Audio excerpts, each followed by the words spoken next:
신명기 16장, 오늘은 18절에서 22절까지 함께 살펴보겠습니다. 내 하나님 여호와께서 내게 주시는 각 성에서 내 지파를 따라 재판장과 유사를 둘 것이요 그들은 공의로 백성을 재판할 것이니라. 너는 굽게 판단하지 말며 사람을 외모로 보지 말며 또 뇌물을 받지 말라. 뇌물은 지혜자의 눈을 어둡게 하고 의인의 말을 굽게 하느니라. 너는 마땅히 공의만 조치라. 그리하면 네가 살겠고 네 하나님 여호와께서 내게 주시는 땅을 얻으리라. 내 하나님 여호와를 위하여 쌓은 단 곁에 아무 나무로든지 아세라상을 세우지 말며 자기를 위하여 주상을 세우지 말라. 내 하나님 여호와께서 미워하시느니라. 이 신명기 16장 그 18절에서 17장 또 18장 여기까지는 이스라엘의 그 지도자들, 그러니까 이스라엘의 지도자들이면은 여기 이제 오늘 본문에 등장하는 이제 재판장이 있고요, 또 이제 왕이 있겠고, 또 선지자, 또 제사장, 이런 사람들이 이제 이스라엘의 지도자들인데, 이런 지도자들을 세우는 일들을 이제 기록하고 있고, 또 그들의 역할, 또 그들이 어떤 그 일로 부름을 받는가 하는 것들, 그들과 관련된 것들을 이제 거기 이제 16장, 17장, 또 18장 이렇게 거쳐서 기록하고 있습니다. 그런데 오늘은 이제 그 중에서 이제 본문 16장 18절에서 22절의 말씀을 우리가 오늘 살펴보고자 합니다. 여기에는 재판관에 대한 말씀이 이제 여기 등장을 합니다. 그래서 18절에 보니까 18절에 보면 내 하나님 여호와께서 내게 주시는 각 성에서 내 지파를 따라 재판장과 유사를 둘 것이요 그들은 공의로 백성을 재판할 것이니라. 이렇게 말씀합니다. 여기에서 이 재판관과 유사를 두라 이렇게 명령하고 계시죠. 내 하나님 여호와께서 내게 주시는 각 성에서, 이제 각 성을 이제 얻게 되면은 그 성에서 누구를 두라고요? 재판관을 두고 거기에서 이제 유사를 두어서 그들에게 어떤 그 뭐 사법적 어떤 이게 법적인 일들을 그들에게 묻고 또 답을 얻고 중재할 수 있도록 이렇게 하라, 이렇게 말씀하고 있습니다. 여기 그 뭐 재판관은 우리가 잘 뭐 그 용어에서도 드러나듯이 재판을 하는 사람을 말씀하고 있는 거죠.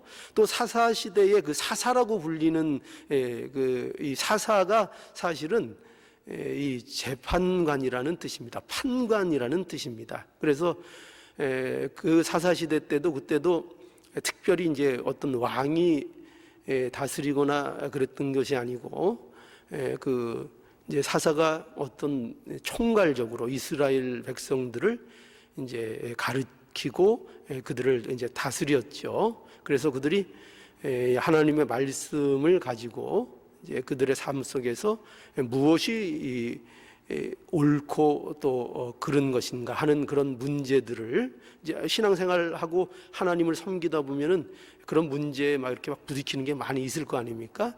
그런 문제를 실제적으로 이제 판단하는 자들로 이렇게 하나님께서 세워 주셨습니다. 그래서 이 재판관도 이제 그런 성격이 이제 강한 겁니다. 그래서 이스라엘 백성들이 그들의 이제 삶 속에서 겪는 일들을 하나님의 말씀을 통하여 이제 판단해주고 어떻게 해야 할지를 이제 분별해주는 역할을 하도록 이렇게 이제 재판관을 세우라 말씀하고 있고, 또 이제 그와 함께 유사도 이제 세우라 이렇게 되는데, 이 유사는 뭐 오늘날로 얘기하면 뭐에 비유하면 좋을까요? 기록관 이렇게 주석에 돼 있던데 아마 행정기록관 뭐 이 정도 될까요? 그러니까 그 밑에서 여러 가지 이제 기록을 담당하고 보조하는 역할로 세워진 그런 일종의 뭐 오늘날로 보면 관리 같은 그런 사람이라고 볼 수 있을 것 같습니다. 그래서 재판관과 유사를 두라고 이렇게 이제 이스라엘 백성들을 향하여 이제 명령을 주십니다.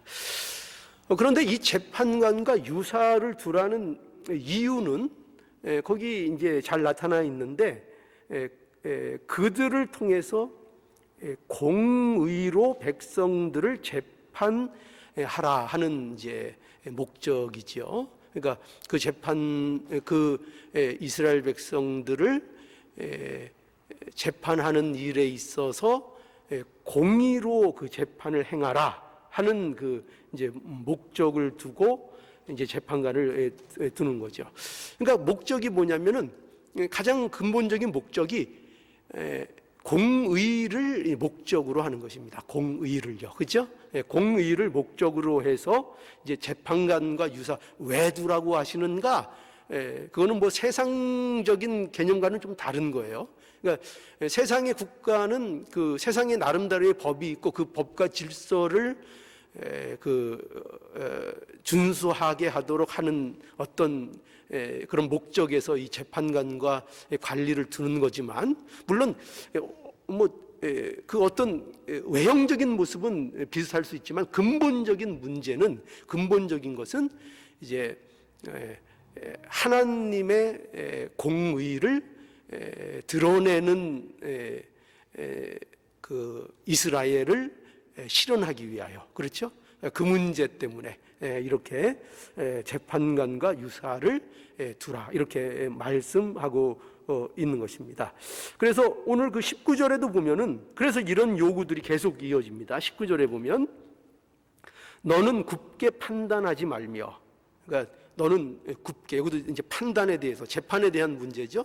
어떤 문제를 판단함에 있어서 그것을 굽게 하지 마라. 그러니까 굽게 한다는 것은 정당하지 않게, 그렇죠? 어떤 편견과 어떤 그 잘못된 삐뚤어진 것, 이게 굽어대는 거 아니에요, 그죠? 이게 굽은 거, 뭐가 이렇게 굽으면 안 되잖아요. 굽은 것으로 뭔가를 이제 판단하면은 굽은 판단을 할 수밖에 없잖아요. 그러니까 너는 굽게 판단하지 말며, 또 거기 보면은 사람을 외모로 보지 말며, 외모로 보지 말라. 그러니까 이거를 더 직역하면은 얼굴 보지 마라 이런 얘기입니다. 그 뭐냐면 왜 그 시대도 뭐 오늘날도 그랬지만 그 시대에 얼마나 그 뭐 사람들도 많지 않고 또 혈연 관계 뭐 이런 것 때문에 얼마나 얼굴을 많이 봤겠어요, 그죠? 무슨 일로 나오면 아이고 이놈 우리 옆집 갑돌인데 뭐 오늘 쉽게 얘기하면, 그러면 이거 그 공정한 판단을 할 수 없는 그런 모양이 되어버리죠. 그러니까 그런 겁니다. 그러니까 외모를, 사람의 얼굴을 봐서 그 얼굴 때문에 어떤 친분 때문에 그 공의를 흐트리는 이런 일이 생길 수 있으니까요. 그러니까 사람의 외모를 보지 말고, 또 거기 보면은 세 번째로는 뇌물을 받지 말라. 그러면서 거기에 대한 직접적인 설명은 거기 계속 나오죠. 뇌물은 지혜의 눈을 어둡게 하고 의인의 말을 굽게 하느니라. 뇌물이 굉장히 힘이 있어요. 그러니까 이 뇌물을 이겨낼 만한 사람들이 몇이 안 돼요.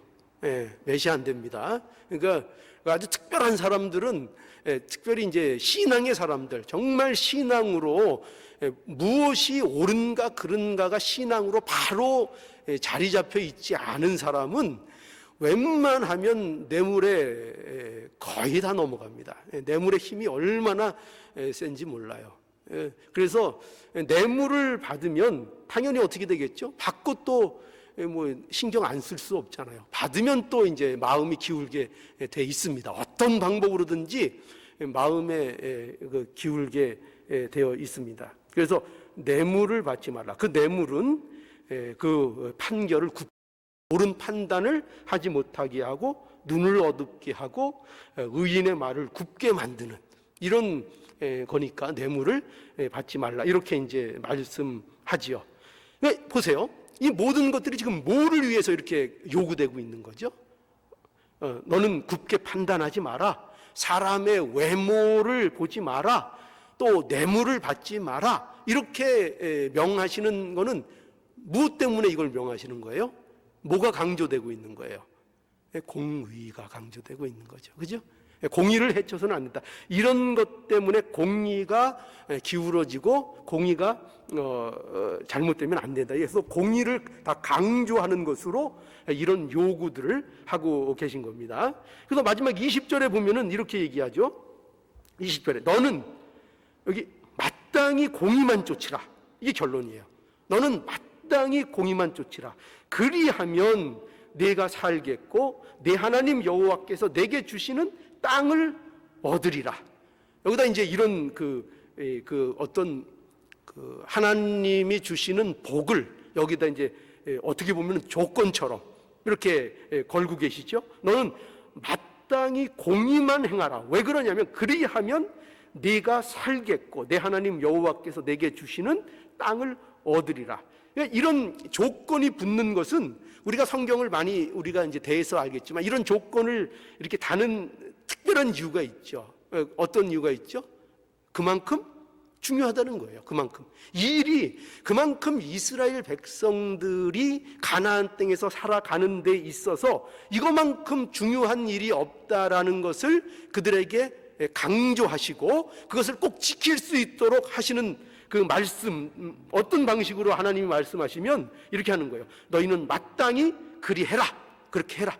공의만 쫓으라. 그리하면 내가 살겠고 내 하나님 여호와께서 내게 주시는 땅을 얻으리라. 그러니 너희는 이 내가 명하는 이런 것을 너희가 순종하고 따를 때에 너희에게 모든 은혜와 복이 허락되는 것인 줄 알고 마땅히 내가 너희들에게 명령하고 요구하는 것들을 지켜 따르는 자들이 되라. 이렇게 이제 강조하시는 거죠.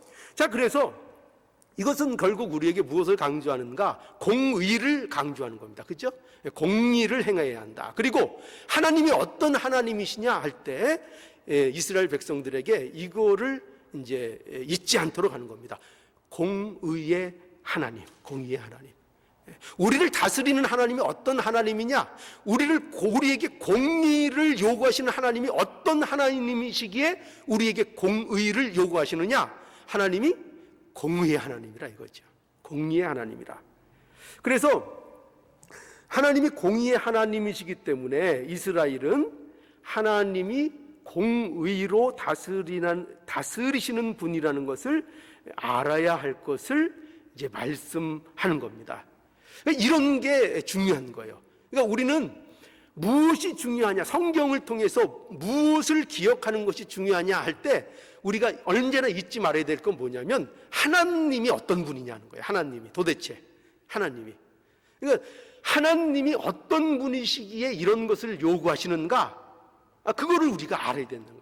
그거를 명확하게 알아야 우리가 어떤 자인가, 우리가 무엇을 위해 부르심을 받았는가, 우리가 무엇을 할 때 참 복된 자의 삶을 바르게 살고 있는 사람들인가, 이런 것들을 알 수 있다는 거예요. 그런데 그게 무엇을 알아야 그걸 알 수 있느냐? 하나님이 누구인지를 알아야 하잖아요. 그죠? 하나님이 어떤 분인지를 알아야 내가 그 하나님의 그 기준에 맞는 길을 걸어가고 있는가, 그게 합당한 삶을 살고 있는가 하는 것을 알 수가 있잖아요. 그런데 하나님이 어떤 분인지를 몰라요. 그분이 어떤 것을 기뻐하는 분인지를 몰라요. 그러면 도대체 무엇에 우리의 삶의 기준을 맞출 겁니까? 기준이 없어져 버리잖아요. 그러니 우리에게 있어서 가장 중요한 게 뭐냐면 하나님이 어떠한 분이냐는 거예요. 그분이 어떤 분이냐. 그래서 성경은 끊임없이 하나님의 말씀을 통하여 하나님 그분이 어떠한 분인가를 우리로 알게 하시고 그것을 기억하라고 늘 말씀하시는 거예요. 자, 그래서 오늘 이 말씀을 통해서 이 재판관 세우는 일, 이 일을 통해서 뭐를 강조하고 계신가 하면은 하나님은 공의의 하나님이시다 하는 거죠. 이사야 61장 8절에 보니까 대저 나 여호와는 공의를 사랑하며 불의의 강탈을 미워하며 이렇게 말씀하셨어요. 그러니까 하나님께서 자신을 계시하시는데 어떻게 자신을 드러내시고 자신에 대해서 설명하시는가 하면은 나 여호와는 공의를 사랑한다는 거예요. 그게 하나님이 하나님 자신에 대한 직접적인 설명이에요. 나는 뭐를 사랑한다고요? 공의를 사랑하고 불의의 강탈을 미워하는 하나님이다. 이게 하나님의 말씀입니다. 그래서 하나님께서 우리를 이제 공의로 다스린다 하는 것을 알아야 합니다. 공의로 우리를 다스린다. 오늘도 우리를 뭐로 다스려 주신다고요? 공의의 하나님께서 공의로 우리를 다스린다. 공의는 하나님의 거룩한 하나님의 속성의 하나입니다. 그러니까 즉 하나님께서는 그의 백성들을 공의의 삶으로 살도록 다스리시고 인도하시는 분이라는 것이죠. 그래서 하나님은 절대적으로 공정하신 분이다. 하나님은 절대적으로 정의로운 분이시다. 그래서 하나님은 뭐가 없겠어요? 그분은 거짓이 없으시고 그는 정직한 분이시고 절대적으로 옳으신 분이어서 우리를 공의로 다스리시는 분이다 하는 것을 말씀하고 있는 것이죠. 그래서 우리에게도 그 하나님이 뭘 원하신다고요? 공의를 원하신다고요.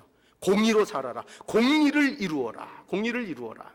그런데 그 공의를 이루는 일을 어떻게 이루라고 우리에게 말씀하고 계신가 하면 어떻게 이룰 수 있을까요? 그럼 우리는 과연 하나님의 그 공의, 우리를 예수 그리스도 안에서 구원해 주셨어요. 그죠? 하나님의 백성이 되게 하셨어요. 그래서 하나님의 백성이 되었기 때문에 우리에게 요구하시는 게 있어요. 그게 뭐냐면 오늘 본문에서 말씀하는 거는 공의를 이루는 삶을 살아야 된다는 거예요.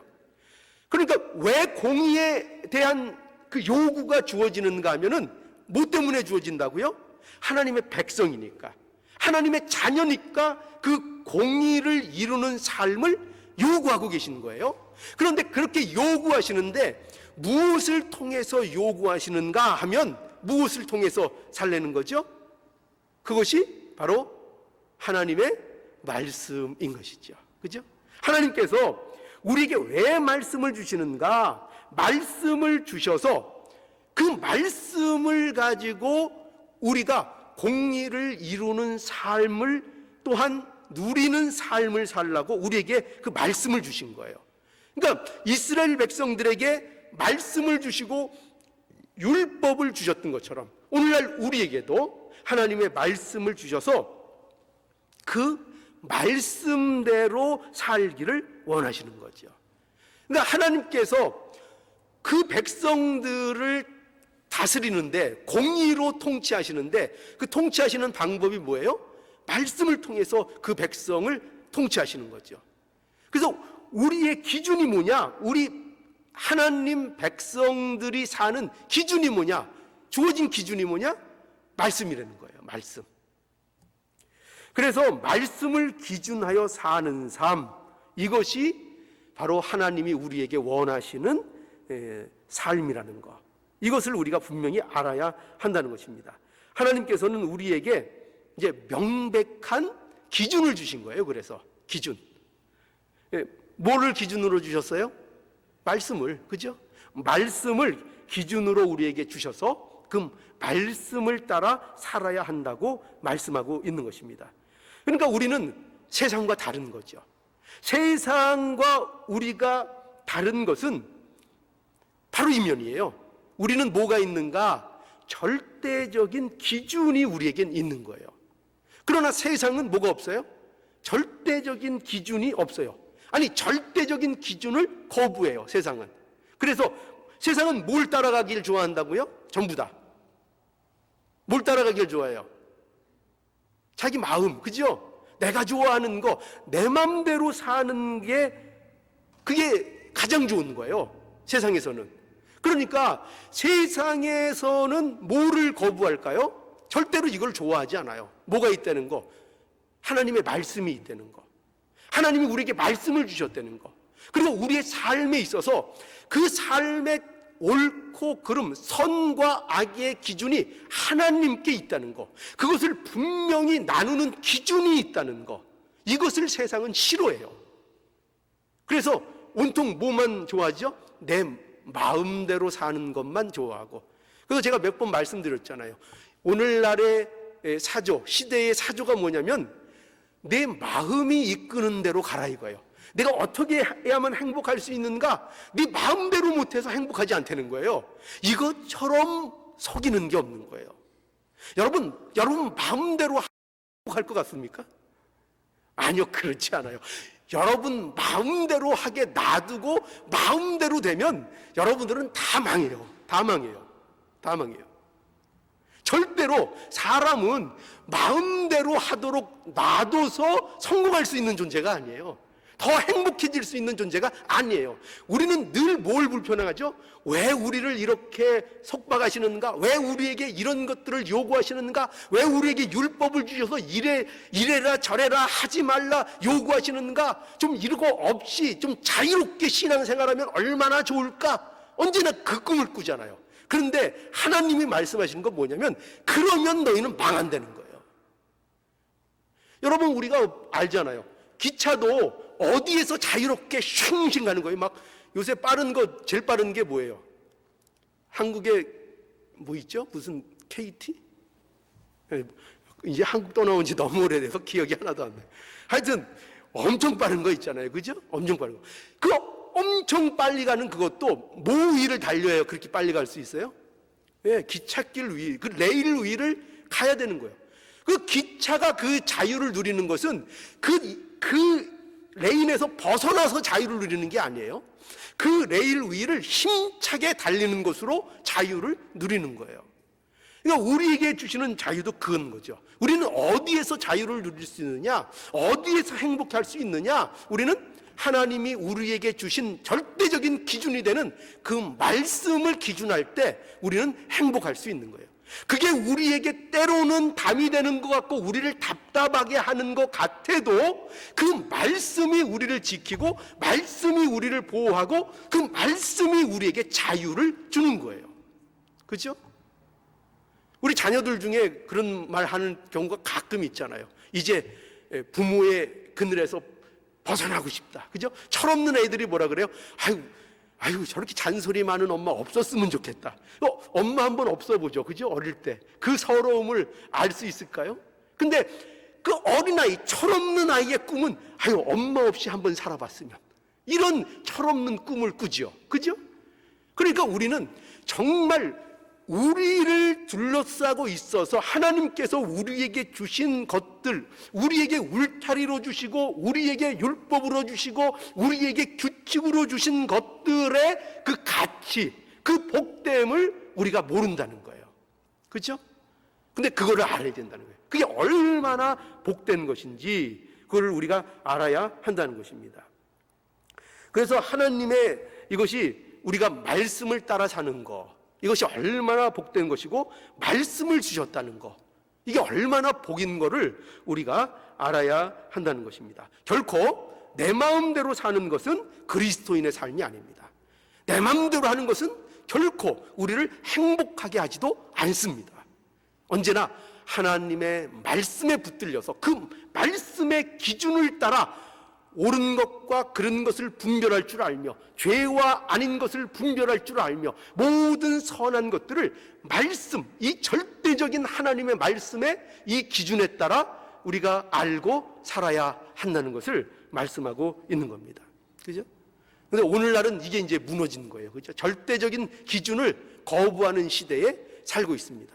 그러니까 뭐가 옳은지 그거를 기준을 가지려고 하질 않아요. 그죠?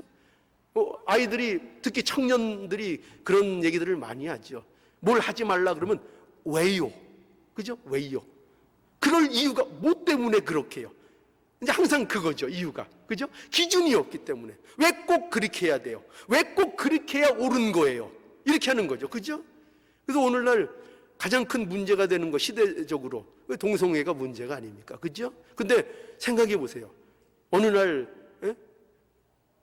남자애가 남자애를 데려와서 결혼하겠다고 하는데 그거 안 된다 그러면 왜요? 이러면 이게 어떻게 되는 거예요? 왜요? 그러면 기준이 있어야 되죠. 기준. 어쨌든 어떻게 됐든 기준이 있어야 되잖아요. 기준. 그죠? 기준. 그러니까 우리는 그 기준, 하나님의 말씀이라는 기준을 명확하게 가지고 있어야 한다는 것입니다. 자, 그래서 이 말씀을 따라 사는 것, 이것이 우리에게 주신 복이라는 것, 이것을 이제 우리가 분명히 알아야 하겠습니다. 자, 그런데 오늘 이 본문에 보면은 그러다가 이 재판관과 유사를 세우라 이렇게 하신 말씀을 하고 또 재판을 제대로 하라, 공의를 세우라 이렇게 말씀을 하시다가 이제 보면은 갑자기 무슨 말씀이 등장을 하는가 하면은 우상에 대한 말씀이 나와요. 21절을 한번 볼까요? 21절. 내 하나님 여호와를 위하여 쌓은 단 곁에 아무 나무로든지 아세라상을 세우지 말며 자기를 위하여 주상을 세우지 말라. 내 하나님 여호와께서 미워하시느니라. 여기 갑자기 이제 우상에 대한 말씀이 나오죠. 여기 왜 그 재판관 얘기를 하시다가 갑자기 이제 우상에 대한 말씀이 나오는가 하면 이것은 이런 이유입니다. 우리가 말씀을 따라 순종해야 할 가장 중요한 일이 뭐냐 할 때 첫 번째로 여기 이제 나오는 것이 우상을 세우지 않는 것이다 하는 것입니다. 그러니까 재판관을 세워서 하나님의 말씀에 이것이 합당한 것인가 어긋난 것인가를 판단하는 일이 재판관이 하는 일이죠. 그런데 그 재판관을 세우는 일에 있어서 가장 그 첫 번째로 지금 이렇게 임무로서 어떻게 보면 강조되고 있는 것이 우상에 대한 문제라는 거예요. 그러니까 무엇이 우상을 섬기는 것인가라는 그 우상을 경계하는 것을 하나님의 말씀을 통하여 가장 먼저 경계하고 이스라엘 백성들이 우상을 섬기지 못하도록 항상 말씀으로 그들을 판별해 주어야 한다 하는 것을 이제 말씀하고 있는 것입니다. 그래서 여기 보면은 그런 일이 생기지 않도록 우상을 세우고 우상을 섬기는 일들이 생기지 않도록 이제 잘 판결하여 악을 제거하라 하는 그런 의미를 갖고 있습니다. 그래서 말씀을 따라서 우리가 우상 숭배하는 일에 대해서 이제 명백한 기준을 가져야 한다 하는 것입니다. 21절에 한번 다시 볼까요? 21절. 내 하나님 여호와를 위하여 쌓은 단 곁에 아무 나무로든지 아세라상을 세우지 말며라고 이제 여기 말씀합니다. 이것은 이런 게 아니에요. 어떻게 보면 이런 것 같아요. 뭐냐면 하나님을 섬기는 그 단 옆에 우상을 함께 두어서 하나님과 우상을 겸해서 함께 섬기지 말라. 이제 그런 이제 말씀처럼 이렇게 보여지는데, 그런데 이것은 더 정확하게 말씀하면은 그런 뜻이라기보다는 하나님을 섬기는 그 자리에 우상을 만들어서 그 하나님을 섬기는 그 단에 그것을 하나님으로 놓지 말라는 뜻이 더 강합니다. 그러니까 여기 하나님을 섬기는 단도 있고 또 여기 우상도 만들어서 겸해서 하나님도 섬기고 또 이왕이면 또 우상도 하나 갖다 놔서 뭐 이왕이면 하나 더 섬기고서 더 혜택을 받는 뭐 이런 식이라기보다 그 하나님을 섬기도록 쌓은 단에 우상을 갖다 놓고 그 우상을 하나님으로 섬기는 일을 하지 마라 이거예요. 그 우상을 하나님으로 대처해서 하나님처럼 섬기는 거 하지 말라, 이런 겁니다. 그러니까 예를 들어서 이런 거죠. 우리가 잘 아는 사건 뭐냐면은 이스라엘 백성들이 금송아지 만들었죠. 그죠? 금송아지 모세가 시내산에 올라갔을 때, 호렙산에 올라갔을 때에 아론과 함께 있으면서 세상에 금송아지를 만들었어요. 그죠? 근데 그 금송아지를 만들어 놓고 뭐라 그랬는가 하면은 출애굽기 32장 4절에 가보니까 아론이 그들의 손에서 그 고리를 받아 부어서 각도로 새겨 송아지 형상을 만드니 그들이 말하되 이스라엘아, 이는 너희를 애굽 땅에서 인도하여 낸 너희 신이로다 하는지라. 그러니까 금송아지를 만들어 놓고 이건 우상이다 이런 게 아니에요. 이게 우상이다 이러지 않고 금송아지를 만들어 놓고 이걸 갖고 뭐라 그랬다고요? 너희를 애굽에서 건져낸, 구원해낸 바로 그 신이다 이렇게 얘기했다니까요. 그러니까 지금 우상에 대해서 우리가 분명하게 말씀을 통해서 알아야 되는 거, 우리가 놓치면 안 되는 부분이 뭐냐면 바로 이 부분인 거예요.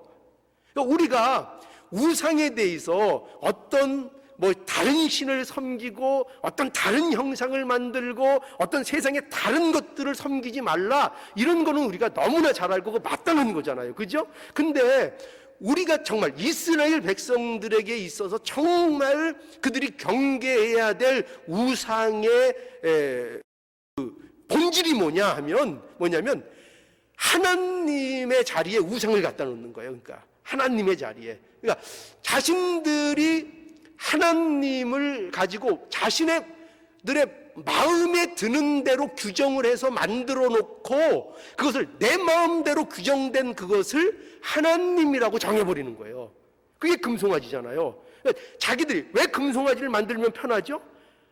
형상으로 만들어 놓으면 언제든지 가서 볼 수 있고 언제든지 자기들이 들어서 운반할 수 있고 자기들의 입맛대로 언제든지 그 신을 마음대로 부릴 수가 있잖아요. 그게 이제 형상을 만드는데 가장 어떤 목적 중에 하나예요. 왜 형상을 만드는가? 눈에 보이는 것, 마음대로 할 수 있는 것, 내 마음에 규정한 대로 뭔가를 만들어내는 것. 그래서 그 신을 내가 마음대로 할 수 있는 신으로 갖고 싶은 욕망이 우상을 만드는 데는 거기는 섞여 있단 말이죠. 그러니까 신을, 그것이 하나님이라 할지라도 어떻게 한다고요? 그 하나님이라고 할지라도 내가 그 하나님을 부리겠다는 거예요. 그러니까 하나님의 뜻을 내가 따라가는 자가 되지 않고 말씀대로, 말씀의 기준으로 내가 하나님을 따라가는 자가 되지 않고 어떻게 한다고요? 내 기준에 하나님을 자꾸 끌어오는 일을 하려고 한다고요. 이게 뭐라고요? 이게 우상숭배라고요. 그러니까 이거를 조심해야 돼요. 우리 중에 누가 저기 절에 가서 절하는 분 계세요?